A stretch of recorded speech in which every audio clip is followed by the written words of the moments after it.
McClane. What kind of game? Simon Says. Die Hard with a Vengeance isn't just another action movie sequel. It is the exhilarating movie that gave us Bruce Willis and Samuel L. Jackson teamed up in one of the most explosive rides of the 90s. It had everything you could need, from the razor-sharp dialogue to the amazing New York City backdrop. This third installment of the Die Hard franchise certainly set the tone for all those to come. All the action and chaos were captured on screen. But what about all the surprising details you probably never knew? From casting choices to behind-the-scenes incidents, here are 20 weird facts you didn't know about Die Hard with a Vengeance. Number 20. It was the grossing film of that time. When you think about some of the biggest box office hits of the 1990s, your mind probably wanders to titles like Toy Story or Batman Forever.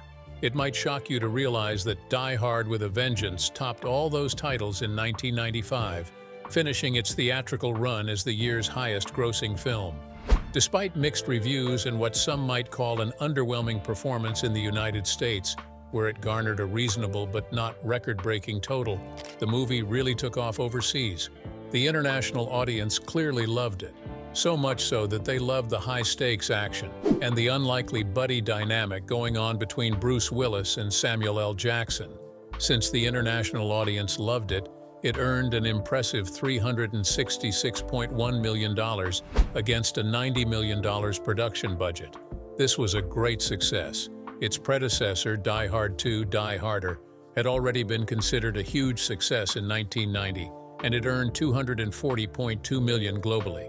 Die Hard with a Vengeance was able to surpass those numbers altogether, and it also climbed the ladder, marking itself as a commercial success and proof of the growing international appeal of the entire franchise. To say this was an impressive feat would be an understatement. This groundbreaking record held its spot for over a decade, and no other Die Hard film could surpass it, until 2007 when Live Free or Die Hard managed to surpass it with $388.1 million worldwide. Number 19. The novelization shows how broken McClane was. There's something so underrated about the novelization of blockbuster movies, and D. Cheal's adaptation of Die Hard with a Vengeance gives fans exactly what they need in terms of a deeper dive. The novel somehow manages to retain the original rocket launcher ending and gives into a lot more detail surrounding just how far McClane has fallen since the last film. The book stands out perfectly because of how it portrays John McClane, and Bruce Willis also does a fantastic job on screen conveying that sense of depression effectively. However, the novel kicks it up a notch as it takes readers deeper into McClane's mind. It explores just how lonely and self-destructive he is, and it also shows his unresolved grief in such painful and intricate details, reminding us how much the character has gone through since the events of Die Hard 2. The novel also goes into Zeus's backstory a little bit more by explaining how police misconduct led to the passing of his brother years earlier and why he's currently looking after his nephew. This, added later, is very much needed, as it explains why he doesn't trust law enforcement, and also why he is so protective of his nephews, who look up to him as a guardian and a role model. To put all of it simply, the novelization doesn't just retell the film's story, it amplifies it and gives fans a more emotional layer of the Die Hard universe. Number 18. Sean Connery was McTiernan's first choice to play Simon. If you know the name Sean Connery, this fact might not come as a surprise because he was the man of the moment throughout the 90s. The plain truth is, Sean Connery spent much of the 1990s establishing himself as the top leading man for crime and action films. The former James Bond star had succeeded in making quite a name for himself, yet he was still eager to take on roles that pushed his image even beyond the Bond universe. One of his most memorable roles in the 90s was in Michael Bay's 1996 blockbuster The Rock, where Connery played an ex-SAS operative alongside Nicolas Cage. However, things would have been a lot different if director John McTiernan had his way, because Connery might have starred in Die Hard with a Vengeance instead. Turns out the director had shortlisted the Scottish actor as his first choice for the role of Simon Gruber. This part was very important, as Simon's cat-and-mouse game with John McClane drives the whole film. Connery's charisma and commanding screen presence would have undoubtedly made the role a little bit different from what it is today. Still, Connery supposedly passed on the role because he didn't want to be a villain. This decision gave way for the role to be given to Jeremy Irons, who brought a sly and calculating menace to Simon that audiences still remember and love to this day. Number 17. It's the first Die Hard to show McClane in New York. This may be one fact that is often taken for granted and seems very obvious. Still, it is important to point out just how important it is that Die Hard with a Vengeance is the first film in the whole franchise to actually show John McClane operating in his hometown of New York City. It's funny to think that McClane has always been written as a New York cop, but in both previous movies, audiences only got to see him out of his element. In the 1988 original film, McClane is flown across the country to Los Angeles, where he becomes trapped in Nakatomi Plaza during Hans Gruber's takeover. Even though he has an NYPD badge in his wallet, the setting was definitely that of the West Coast. The sequel, Die Hard 2, shifted things around again. This time, McClane was at Dulles International Airport in Virginia, where he was caught up in another terrorist siege while working for the LAPD. Inevitably, this makes Die Hard with a Vengeance the very first time that audiences got to see the character in his own jurisdiction, surrounded by familiar streets, local precincts, and the energy of the city he knew so well. Number 16. The revenge plot was from a writer's childhood experience. Writers tend to get their inspiration from their own lived experiences. They use their own lives as a source of creativity. And Jonathan Hensleigh, the man who wrote Die Hard with a Vengeance, is no different.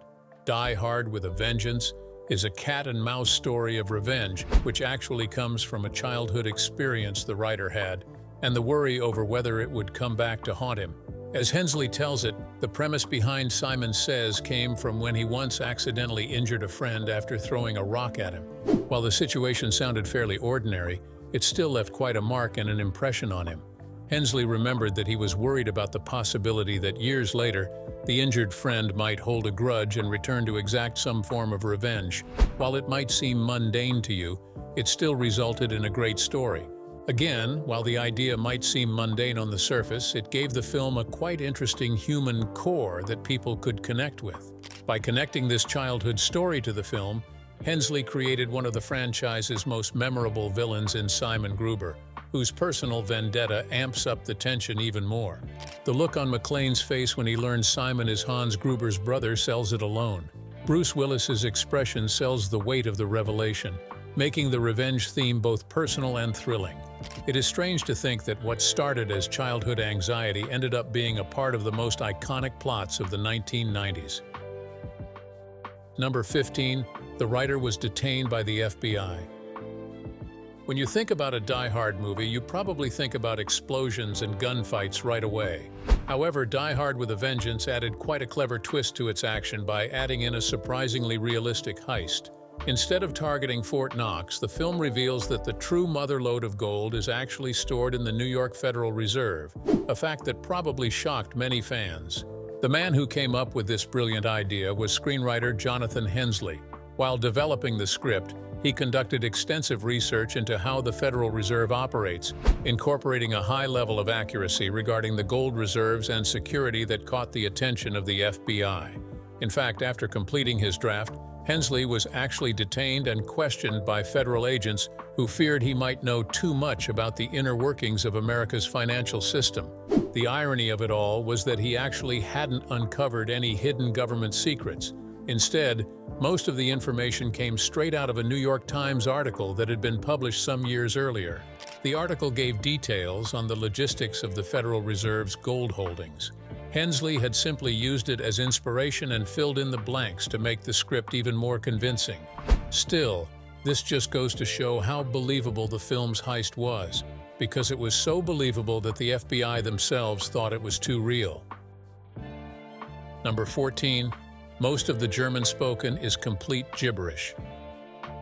This fact might come as a complete shock to all fans, but just like in the original Die Hard, much of the Deutsch spoken in Die Hard with a Vengeance is actually complete gibberish. While the villains are supposed to be intimidating terrorists communicating in their native tongue, the dialogue makes absolutely no sense to anyone who speaks fluently in German. For people who are casual English-speaking viewers, this doesn't matter because the language barrier is more than enough to make it sound real. However, for German audience members, the whole thing would either be unintentionally amusing or simply confusing. Instead of scary and threatening exchanges, the so-called German lines actually came across as awkward, broken, and sometimes even sounded like rubbish. The filmmakers were more interested in how the dialogue sounded, as opposed to whether or not it was actually accurate. This choice stemmed from a mix of practicality and the fact that Hollywood productions often did not prioritize authentic foreign dialogue at the time, and they genuinely believed that most viewers wouldn't even notice. Funny enough, if you watch the German-dubbed version of Die Hard with a Vengeance, the issue is completely fixed. All the nonsensical lines are replaced with German dialogue that is actually coherent and matches the character's intentions. This means German-speaking audiences who watched the dubbed version got a much smoother and more believable experience than those who watched the original English release. Number 13, Samuel L. Jackson said that he and Zeus are similar. Samuel L. Jackson has one of the most impressive filmographies in the whole of Hollywood. He's done basically everything from playing Jedi Master Mace Windu in Star Wars, to Nick Fury in the Marvel Cinematic Universe, to many unforgettable roles across all genres. And he's proven time and time again that he can play any character. When you think of Jackson, he is known as the highest-grossing actor of all time, with his films collectively earning billions at the box office. Interestingly enough, when he was asked which role he feels is the most like the real Samuel L. Jackson, his answer wasn't one of his larger-than-life characters. It was actually his character from Die Hard with a Vengeance, Zeus Carver. Jackson explained in interviews that Zeus is the closest character to his personality of any he has ever played. He stated that he connected with the character's strong sense of responsibility, sharp tongue, and no-nonsense attitude. Like Zeus, Jackson grew up in an environment where being outspoken or standing one's ground wasn't just a personality trait, it was also a survival tool. The way Zeus challenges Bruce Willis's John McClane while still stepping up to help in a crisis resonated with him on a very personal level. It is also worth noting that Zeus was a major character at the time and not just a sidekick. Jackson felt that the character felt enjoyable to play, and in a way, he was also bringing parts of himself to the screen. Number 12. It is one of only 2 Die Hard films to have an original screenplay. Another fascinating fact about the Die Hard franchise is that, while it has quite the reputation for being an original action series, most of the films weren't even written from scratch. Instead, they were actually adapted from already existing material. The very first Die Hard movie, the very one that introduced the world to Bruce Willis's John McClane, was adapted from the 1979 novel Nothing Lasts Forever by Roderick Thorpe.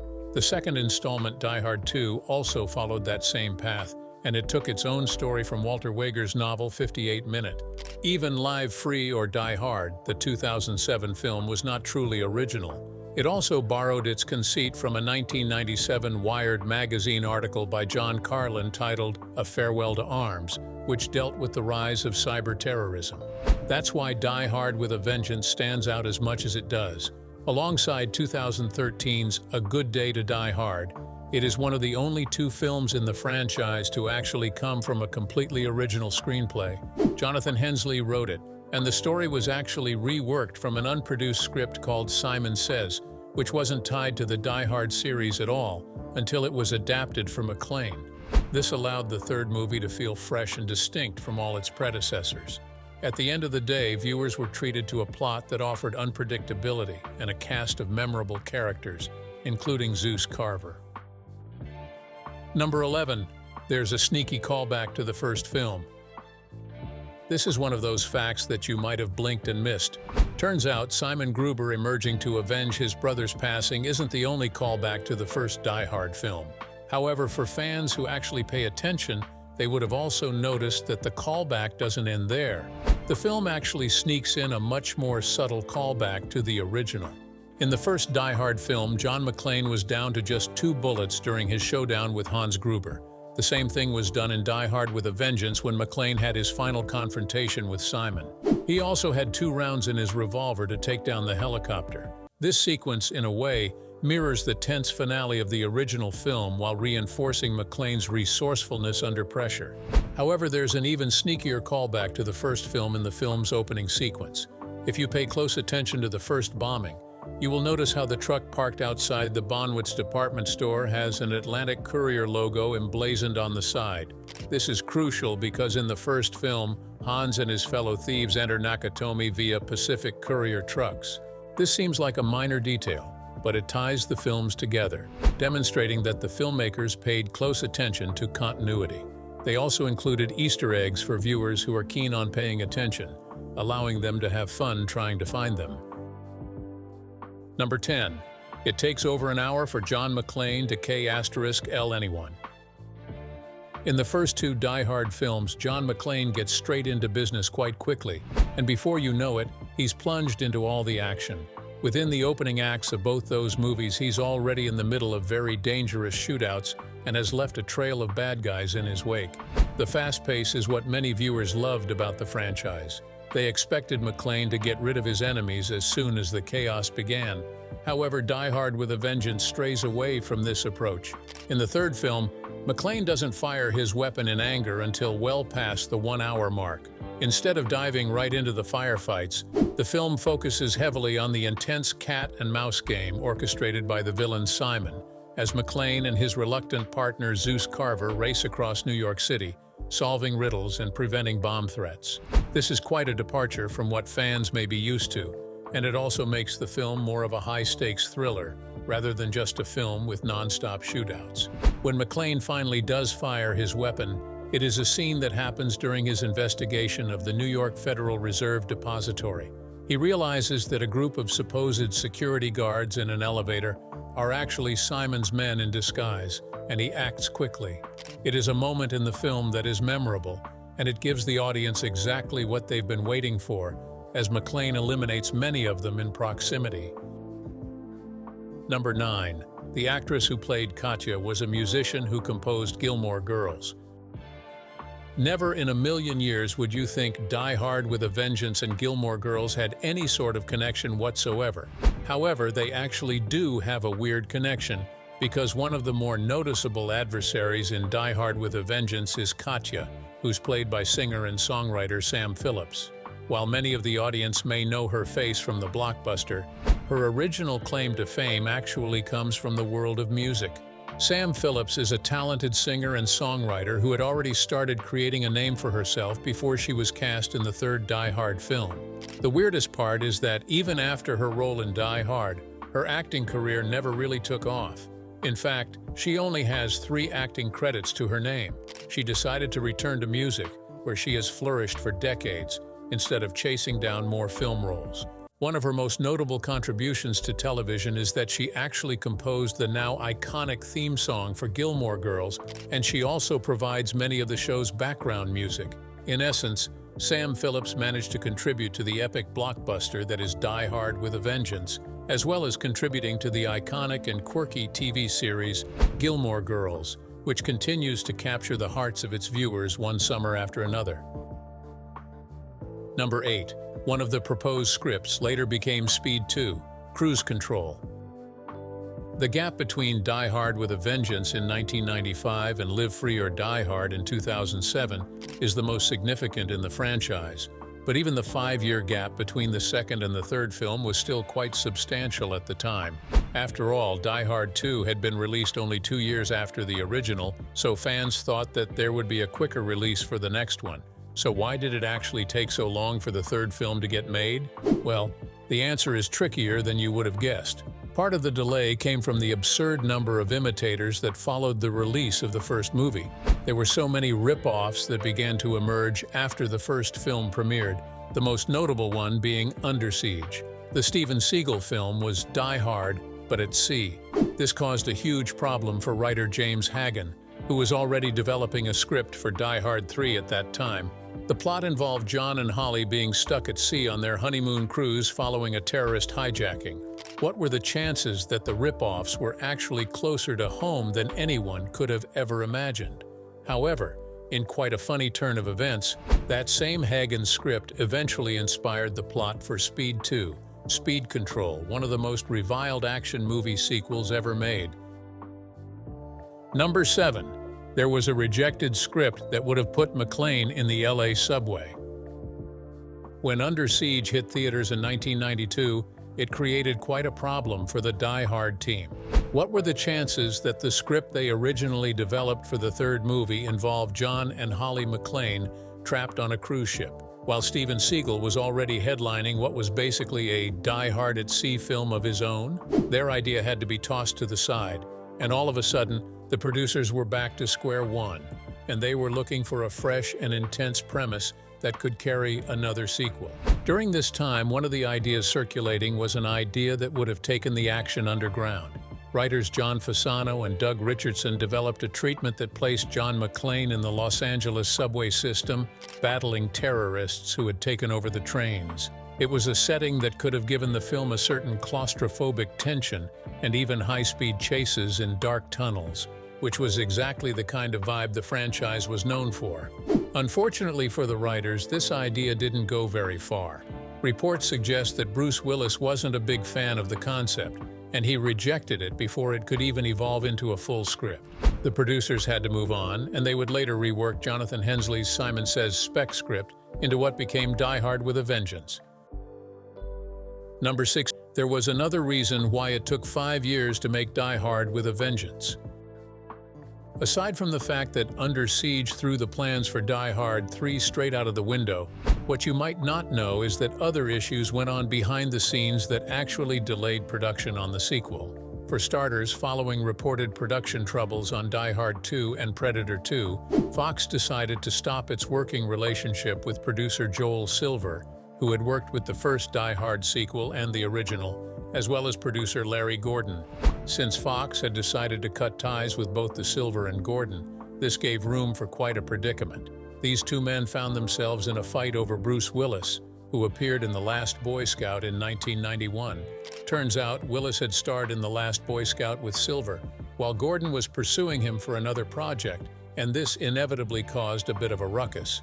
To make matters even worse, Willis himself reportedly fell out with Silver, which ended his working relationship with both producers immediately. With both producers gone and the script facing troubles as highlighted earlier, it took 5 years to make the third film. Producer Andy Vajna replaced both producers after the fallout. Number 5. It got parodied in The Incredibles. Another fact that you might find weird and unexpected is that Die Hard with a Vengeance actually has a surprising connection to Pixar. While the Die Hard franchise and Pixar movies might seem like they exist on totally different planes, there is actually one little fun crossover in the form of a visual gag that not a lot of people know about. In what is assumed to be the only direct nod to Die Hard from Pixar, there's a major scene where Samuel L. Jackson's character Zeus tries to get the payphone while being held at gunpoint by a cop. This scene was later referenced in The Incredibles in 2004. This moment was an intense one, with the cop on the edge and Zeus carefully reaching out and trying to make sure things don't escalate. Fast forward almost a decade, and Jackson is in a similar situation again. This time, it is in animated form in The Incredibles, where his character, Frozone, the superhero with ice powers, is confronted by a jittery police officer. Just like the Die Hard film, the cop is holding him at gunpoint and Frozone reaches for a glass of water to activate his powers. The framing of the scene perfectly captures and mirrors Zeus's scene from Die Hard with a Vengeance. It is a smart Easter egg that connects Jackson's roles together, and it also gives quite the nod to Die Hard. Number 4. The film wasn't entirely shot in New York. Although Die Hard with a Vengeance is mostly remembered as a fast-paced love letter to New York City, and it is filled with crowded streets, subway tunnels, and city landmarks, not every part of what audiences saw on screen was actually filmed there. In fact, a surprising amount of the film was actually shot hundreds of miles away in South Carolina. Turns out the production team made use of Charleston and its surrounding areas to double for parts of New York when filming on location became impossible. One scene that comes to mind is the bridge jump scene, where Zeus and McClane jump from an aqueduct into water. This scene was shot near Charleston instead of in the city. This gave the crew more control over safety and logistics while still maintaining the gritty and urban look the movie and its scenes required. Additionally, the tense subway sequences, which were filmed deep under New York, were built and filmed on specially constructed sets in South Carolina. This ensured flexibility in stunts, camera placements, and even practical effects. Although the movie was truly set in New York, a lot of the filming actually took place in South Carolina. Number 3. It's not the first time Jeremy Irons played Simon Says on camera. Jeremy Irons has undoubtedly had a long and impressive career as an actor. Still, way before he was known for portraying the most complex villains or even voicing characters like Scar in The Lion King, his career was very different.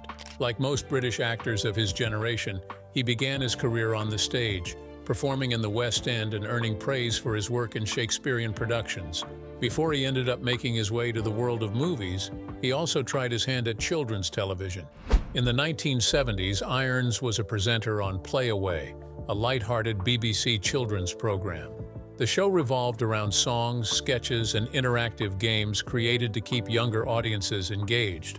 One of the games that was quite popular and featured regularly was the classic party favorite Simon Says, where kids had to follow commands only when the phrase preceded them. This was a small detail, but it also became a funny bit of trivia years later when Irons was cast as Simon Gruber, Hans Gruber's vengeful brother in Die Hard with a Vengeance. The film's villain structures much of his deadly scheme around crazy and elaborate riddles. And the game Simon Says, in a way, when you think about it, Irons was able to have a full circle moment from his earlier television experience all the way to the Die Hard world. Number 2. Another childhood experience inspired the water jug riddle. One of the most memorable moments in Die Hard with a Vengeance is the now famous water jug riddle, where McClane and Zeus are forced to solve a math puzzle under extreme pressure. For a lot of viewers, this stood out as a clever break from the usual gunfights and explosions, and it also infused a little bit of brain power into the action. Now, for the origin of this riddle, just like the childhood encounter informed the revenge plot of Die Hard with a Vengeance, so did another childhood experience form the inspiration behind this water jug riddle. It came from the writer Jonathan Hensley's own childhood, and he admitted that the sequence was directly inspired by a math problem he had encountered as a kid. It was one of those problems that leaves you scratching your head, and most people can absolutely attest to facing one puzzle after the other at school that seemed impossible to crack at the time. For Hensley, that problem stuck with him long enough for it to eventually find its way into the blockbuster action film. The puzzle involved figuring out how to measure exactly 4 gallons of water using only a 5-gallon jug and a 3-gallon jug.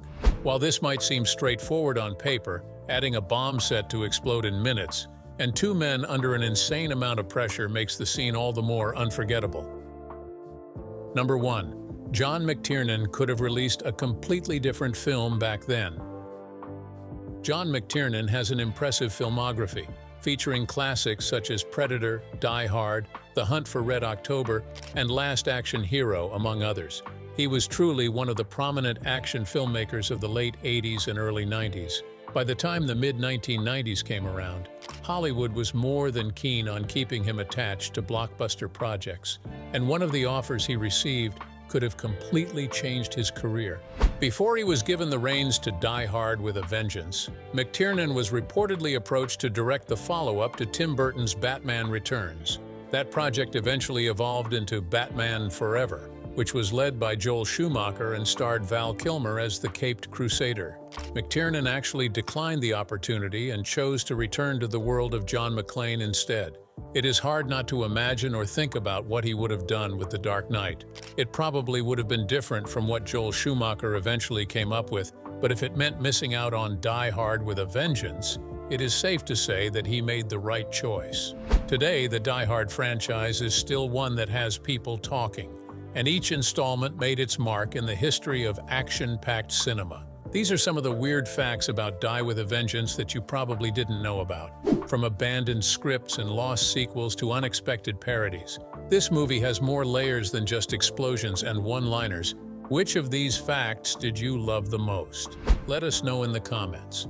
If you enjoyed this video, don't forget to hit that like button. Subscribe for more movie trivia and deep dives like this one. Before you go, watch the other videos on your screen.